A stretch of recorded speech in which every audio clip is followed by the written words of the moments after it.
welcome back. You're watching our special show, Modi Meets America. I'm SHEREEN. We're in Washington, D.C. in conversation with Ajay Banga, the man who heads MasterCard globally and the chairman of the U.S.-India Business Council. In terms of growth, did he articulate what he sees as the growth for India over the next couple of years, how they intend to get back to an 8% plus kind of growth trajectory? Because that is the kind of opportunity that investors are looking for. I don't think he articulated it specifically, but if you go back over the course of the conversation, he came back to that point all the time. His starting point was, I'm here for economic growth. And from economic growth, I get the jobs that I need, and I need to provide people with a quality of life. You put those two together, I need to invest in manufacturing, in tourism, and investment, something I've been saying at the USIBC meetings now for a while. Manufacturing gives you the highest quality of job per dollar invested, but not enough jobs. Tourism gives you many more jobs. And frankly, India could be an outstanding tourism destination, done right. And of course, infrastructure for both of those, including hard infrastructure, bridges, airports and the like, but also soft infrastructure, education and skills. He went through all that.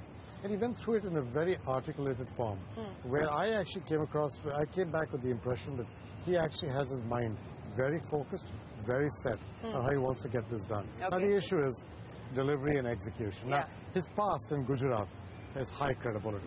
The question is, how do you convert that into 5, 10, 15 states in India? You're probably never going to get into all of them at one go. But can you take it to 5, 10 or 15? I think I found that interesting. So let me ask you a specific MasterCard question now. How bullish are you feeling about India and the opportunities that you see for MasterCard in India? I think in the traditional business, the business of people in the middle class whose growth in income will drive their consumption, and frankly education and urbanization and globalization will drive the driver from cash to electronic forms. On that part, I'm very bullish.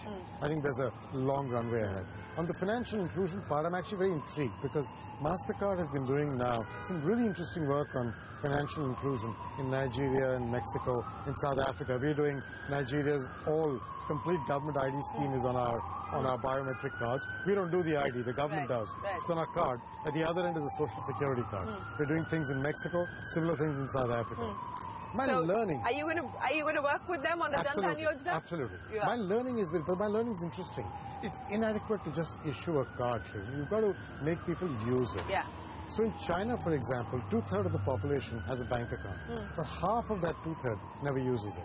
So as far as I'm concerned, only 1/3 is truly financially included. In India, that number is around 35–40%. It's the question, how do you get the other 60%? You're not going to get it just by issuing a bank account and giving them a card. Because there's no infrastructure, no ecosystem for that card to be used to withdraw money or to use in a shop. Business correspondents are limited. They're mostly private label. It's very hard to make this build out. We'd actually set up a global mobile technology hub in Vadodara, interestingly enough, which we have a lot of mobile technology engineers. We were working through the whole idea of a mobile-to-mobile ecosystem for the same idea.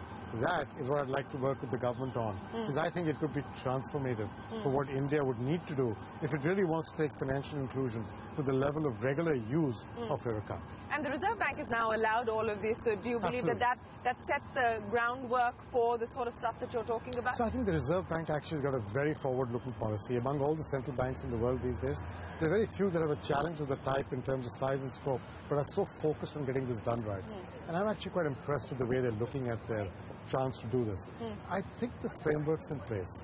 I think the question is, can we develop the right product at the right price point for banks in India to roll it out into the system? That's what we're working on. So what will it mean in terms of investments into India to put all of this up? So there are 2 or 3 things. We're already investing a great deal in India. When I joined the company to where we are today, our workforce in India has multiplied, in actual fact, more than 15 times. We've got now centers. In fact, India is now going to be the 2nd largest workforce for us outside of the United States, which is completely different from 5 years ago. Now, the reason for that is you get great quality of people, great engineers at a great price, with some quality infrastructure in the places where we're putting up stuff. So we've actually had a good run on this. We've bought processing companies. We've bought a mobile technology development source, hence Vadodara. So I think there's a lot of investment going in. I suspect we're going to put in a lot more to actually develop this mobile technology system.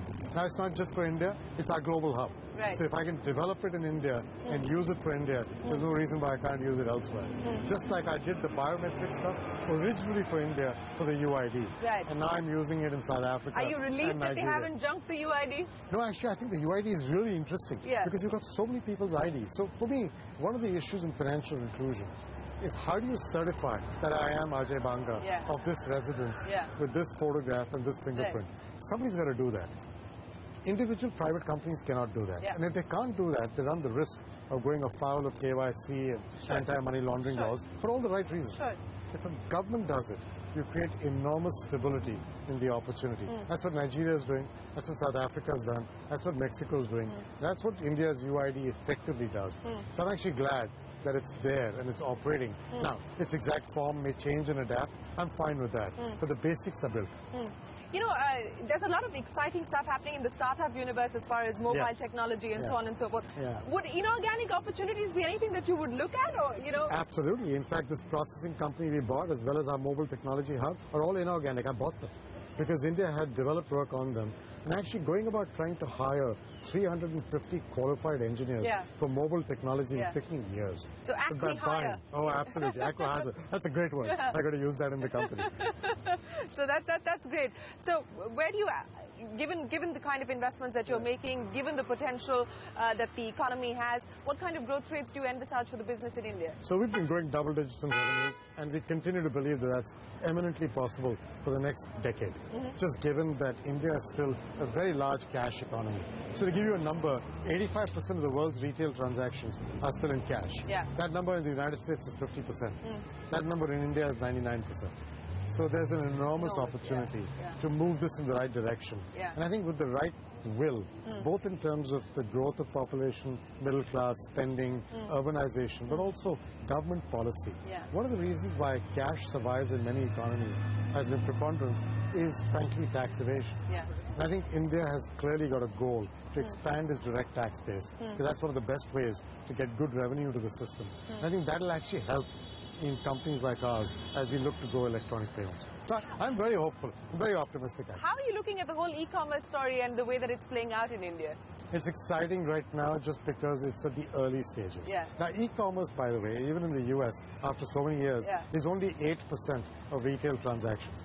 So people tend to forget that. And I think India is on a path of growth to it. Interestingly, a lot of the Indian entrepreneurs who are getting into e-commerce are doing it really well.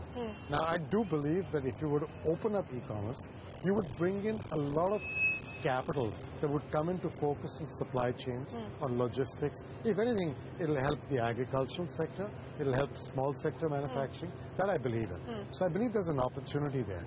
I don't know when exactly the government will be willing to do it, but I firmly believe in that opportunity. Having said that, there's a lot of Indian entrepreneurship on the ground that's coming into the space. My point at the end of this is, there is clear inefficiency in the older model of only using stores to deliver product by people coming to shop. And in India, given the preponderance of small shops, that inefficiency actually increases. Now, I'm not saying that only large stores are good. Somewhere in between is the right answer, like in everything else in life. I think that's what India's got to get to. So I'm very bullish on e-commerce. I'm very bullish on electronic payments in general, particularly in India. So my final question to you, would the budget, in a sense, next year be a sort of barometer of this government's intent to push through reforms? Would that, in a sense, be the litmus test? So I think that's a great question. I think if you look at this budget, when they were already halfway through the year, they already demonstrated a few markers. People wanted even more markers. I don't know that in 90 days you're going to get great more markers. Now next year, that's no longer the background. The background is you would have a government that have been around for some months. I think you will see far more markers of progress. But having seen the way the Prime Minister is speaking, I don't know that you need to wait for budgets to see what he's up to. He seems to have So by the end of the year, you anticipate that some of this stuff will actually start to be rolled out? I think so. Look, today he talked about the fact that he's put up an expenditure commission headed by former governors of the RBI. And what he said was output by December. That's pretty cool. If he can get an answer by December, but you know, my point is, we've had expenditure committees set up in the past as well, right? And they've told you what you need to do, which is cut down on subsidies and wasteful expenditure and so on and so forth. So do we really need another committee? We know what the problem is. We have the answers as well. It's a question of getting it done. Well, I don't know that this government believes that they have all the adequate information they need in order to be able to execute completely. I think you've got to give them the opportunity to do their homework. This is their homework. Right. Once their homework's done, then they've got to get it executed. Till they're getting their homework done, you've got to give them the chance to go through the process of seeing it for themselves. That's where I'm coming from. So in a line, if I would ask you to sum up the meeting that you had with the Prime Minister today and what your expectations are about the road ahead. Well, so I would say, first of all, today was a meeting of optimism, but with feet on the ground. He's very practical. His way of speaking and his way of tackling issues is very down to earth, very practical. But he's optimistic. He's bullish on India, and he's bullish on where India is going, as he should be. The leader of the country absolutely should be. Right? He can't tell the story if he doesn't believe it in himself. He's got to be there. And the second part is that I believe he's got to rebuild trust in where India is headed. Trust in India's future. Trust in India's youth. Trust in the opportunity. It's not enough to say India's a big market. We've got to build the trust in how to deliver against that promise. I think he's doing that step by step. How well he does it is what we're going to watch over the next period of time. But I'm generally optimistic on where they're going. Ajay Banga, it's always a pleasure speaking with you. Thanks very much for joining us on CNBC TV 18.